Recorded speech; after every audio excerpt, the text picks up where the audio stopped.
ikintu kimuranga nijwi ryirangira rivuga atarimo gutuza namba. Mvuze ko intambara z'urudashira zihora mu rugo rwabo zarugwambikanye sinaba mbeye, zikavuza umwe zitabaza zitaretse n'undi. Umvise ikida nivugiraga ngo induru n'amakimbirane ahora kwa Soleil na Kanimba azarangira ryari. Mu gihe waba udakurikirana filime y'uruhererekane y'abamenya ntabwo wasobanukirwa icyo mvuze haruguraho. Pilipili arabeshya.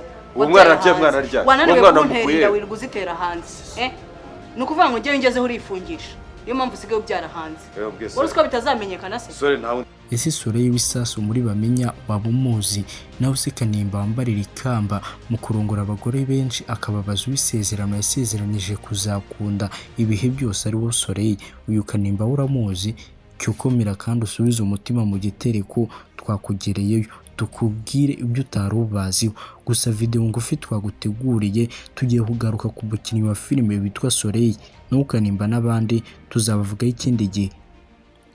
Ni wa musomyi usoma neza agasobanura akantu ku kandi. Habimana Jean Dodi nahiye wumva ni Deep Media TV, bahaye ikaze.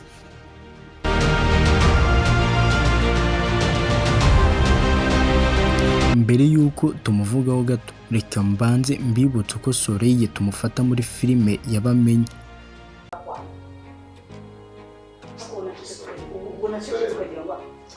Sore ndakuba hari umunsi uzatusha. Sore usko nagukubita nawe bakakubura. N'umurambo wawe bakakubura. Umva wiruka nk'umugabo kenshi mu marugo bigerageza. Bigerageza. Sore usibye ko nabahambirana na zira nshoreke zawe zose zigakamwe zitaha ugahita umenya uwo wakuye iwacu. Kura amagambo ushaka kutuvaje kuri hejuru. Ahubwo wowe ushobora kunyemera ugakurugutura amatwi yawe ukumva ibyo nkubwira. Ushobora kwicuza.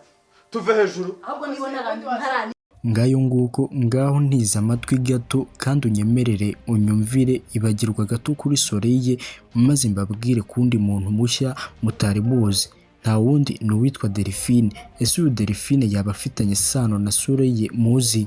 Amba reka mbabwire da amazina yasanzwe ndavuga wiswe n'ababyeyi ni Uwase Delphine, ariko abenshi bamuzi nka Soleil nk'izina yitwa muri filime y'abamenye akinamo ari umugore w'uwitwa Kanimba. Azwi kandi nka Olata dore ko ari naryo zina akoresha kuri Instagram ari ryo Olata Uwase, akurikirwaho n'abarenga 47,000.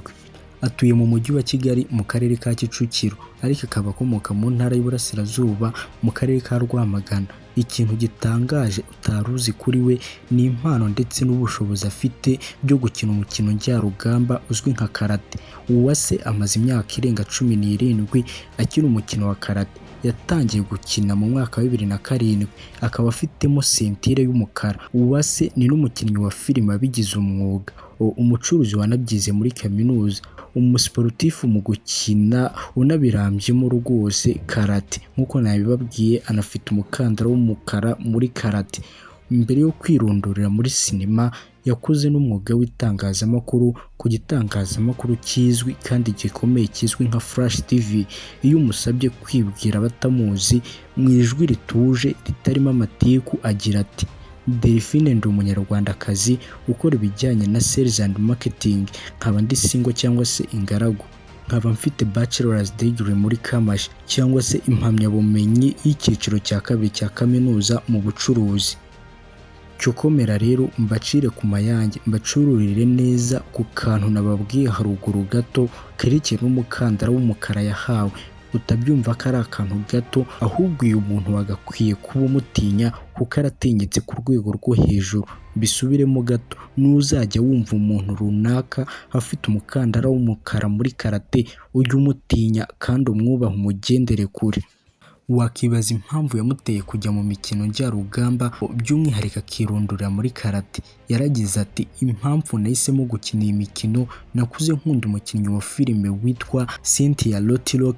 Numvaga nifuza kumera nkawe kubera filimi ze nka Red Dragon, Fight for Win and Undefeatable. nubwo amaze imyaka 17 mu mukino wa karate aho afite umukandara w'umukara. Delphine asanga abakobwa n'abagore bitabira imikino njyarugamba bakiri bake, akaba ari nayo mpamvu yatangije ishuri mu rwego rwo kubashishikariza kwitabira iyi mikino. Ati abakobwa bafite umukandara nk'uwanjye mu gihugu ni bake, kugira ngo rero turusheho kubashishikariza kwitabira imikino njyarugamba nashinze ishuri ryitwa Kigali Elite Sport kugira ngo aba baziranenge n'abari b'abanyarwanda barusheho kwitabira siporo no gukunda uyu mukino njyarugamba wa karate.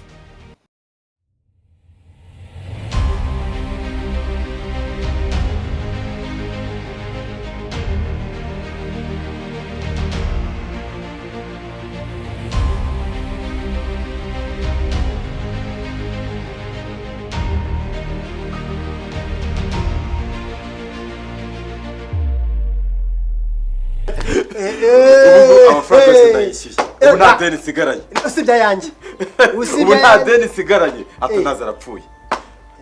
Uyu Soleil yashinze ishuri ry'imikino njyarugamba mu rwego rwo gufasha abakobwa kwirengera, kwigirira icyizere no kurangwa n'ikinyabupfura, nk'uko nawe ahamya ko ari bimwe mu buryo yungukiye muri karate, bitewe n'uko mu masomo ari kwigisha muri iri shuri rye harimo karate, taekwondo, kung fu n'indi nyuranye. Yabanje gusobanura aho imikino itandukaniye. Ati karate na taekwondo ntabwo ari bimwe. Karate ifite inkomoko mu gihugu cy'Ubuyapani, naho taekwondo ikaba ifite inkomoko muri Korea. Taekwondo yibanda cyane mu gukoresha amaguru n'ubuhanga bwo gutera imigeri, naho karate yibanda ku kurwanisha amaboko. Karate bisobanuye input hand, ukwitabara udakoresheje intwaro, naho instructor utanga amabwiriza muri karate ni bita sensei, naho muri taekwondo instructor wayo bamwita sabinem. Naho ubundi kung fu ifite tekinike uhuriraho na karate. Kung fu ikaba ari style yoroshye. Karate ishobora gukoreshwa neza mu kwangiza cyangwa kunesha uwo muhanganye, mu gihe kung fu ikoreshwa mu guhagarika uwo muhanganye. Hari icyo bita aerobatic, ni umwitozo ngororamubiri w'uruhurirane rwa siporo. Aerobatic ni umwitozo ngororamubiri w'uruhurirane rwa siporo yo kugenda, kwiruka, kunyonga igare no koga mu mazi. Ibi byose bikaba bifasha ikiremwa muntu kugira ubuzima bwiza buzira umuze. Yavuze ko muri iyo mikino yose we akunda cyane karate. Ibyo witega ku ishuri rya Kigali Elite Sport Academy ari ryo bita KESA ryatangijwe na Delphine. Uwase Delphine yaragize ati yego nibyo koko natangije ishuri ryitwa Kigali Elite Sport Academy riherereye ku isoko rya Kicukiro muri etaje ya 5. Kugeza kuri ubu hashize igihe kinini rwose turishinze, twakira ingeri zose, abana, ingimbi, abangavu n'abakuze. Ese ubu ibyo si bihagije ra? Ubuzima buzira kuzima bukazira impagarike n'ubugenge nibyo mbifurije. Imana, amahirwe ndetse n'amafaranga mu bihorane. Naho ubundi ibyo yumvaga ni Habimana Jean de Dieu, wamusoma usoma neza inyandiko ku yindi akabacururira akantu ku kandi. Imana yo mu ijuru ikomeze kubandindira. Nsaba wowe utarakanda kuri subscribe karibu ushobora gusigira ibikorwa byacu natwe tukazaba tubikurikira. Ntuhweme gusharinga cyangwa se gusanga